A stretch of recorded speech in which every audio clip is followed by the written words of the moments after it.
नमस्कार सर, मेरा नाम राजू है। फाइनेंशियल एजुकेशन की क्लास में कल हमने इक्विटी के बारे में डिस्कस किया था। आज मैं डेट के बारे में बताऊंगा। डेट मतलब डिवेंचर, मतलब कर्ज पे पैसा लिया। मान लो कि ये स्वीट शॉप जो एक दूसरे शहर में अपना शॉप खोलना चाहते थे, तो वहां उन्होंने अपना इक्विटी शेयर हिस्सेदारी बेच के 10 करोड़ रुपया लोगों से लिया और एक शॉप खोल दिया। लेकिन इनके पास दूसरा ऑप्शन भी हो सकता है कि ये अपना हिस्सेदारी ना बेचें, लोगों से कर्ज ले लें, 8% 10% पे कर्ज ले लें और फिर ये दुकान खोल दें। तो दूसरे ऑप्शन को डेट बोलते हैं, डिवेंचर।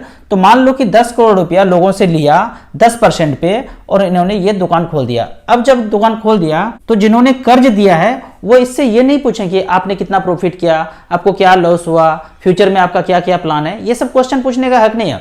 उनको मात्र 10% हर साल ब्याज मिलेगा, बस इसके ही हकदार हैं। पर शहर के लोग जो इनको पैसा दे रहे हैं उनको कहेंगे कि ये तो बहुत ज्यादा कमा रहे हैं, तो इनके पास जाएंगे, बोलेंगे कि भाई मुझे अपने बिजनेस में हिस्सेदार बना दो, मैं ये कर्ज नहीं देना चाहता हूं। तो ये जिनका ज्यादा बिजनेस चल रहा है तो बोलेंगे नहीं, मुझे अपना हिस्सेदारी नहीं बेचना है, कर्ज देना है तो दो, नहीं तो मत दो। तो इस तरह से बार्गेनिंग चलता है। अगर इनको लगता है कि फ्यूचर में ये ज्यादा ग्रो करेंगे तो ये अपना हिस्सेदारी कभी नहीं बेचेंगे। और दूसरी तरफ दूसरा हिस्सेदार जो है वो हमेशा चाहेंगे कि इनके इक्विटी शेयर में हम हिस्सेदार बन जाएं ताकि फ्यूचर में उनको ज्यादा बेनिफिट हो। तो इसी को बोलते हैं इक्विटी, इसी को बोलते हैं डेट। कुछ कंपनी इक्विटी बेच के पैसा एक्वायर करते हैं और अपने बिजनेस को एक्सपेंड करते हैं, और कुछ कंपनी डेट कर्ज लेके अपने बिजनेस को एक्सपेंड करते हैं। एक उदाहरण से हम समझते हैं। मान लो किसी ने 1 करोड़ रुपया किसी कंपनी को कर्ज दिया 20 साल के लिए 10% पे, तो 10% के रेट से 1 करोड़ का वैल्यू 20 साल के बाद बनता है 6 करोड़ 72 लाख रुपया। पर यही पैसा अगर 15% के रेट से ग्रो होता, उनके बिजनेस में वो हिस्सेदार होते, तो 15% की रेट से यही 1 करोड़ 20 साल के बाद होता 16 करोड़ 36 लाख रुपया। तो इस तरह से लोग खुद एनालाइज करके या तो इक्विटी खरीदते हैं या तो डेट खरीदते हैं।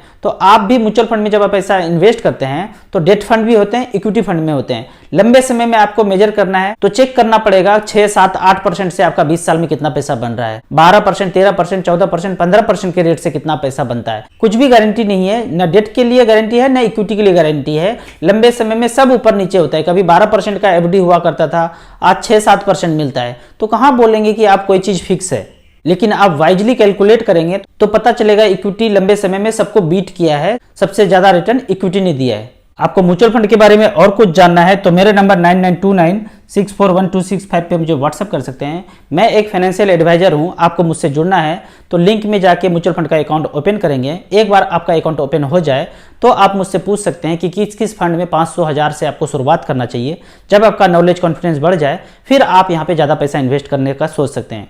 वीडियो अच्छा लगे तो आप अपने व्हाट्सएप ग्रुप में जरूर शेयर करें। यदि आप मुझे यूट्यूब और फेसबुक पे देख रहे हैं तो लाइक एंड सब्सक्राइब जरूर करें। Thank you so much.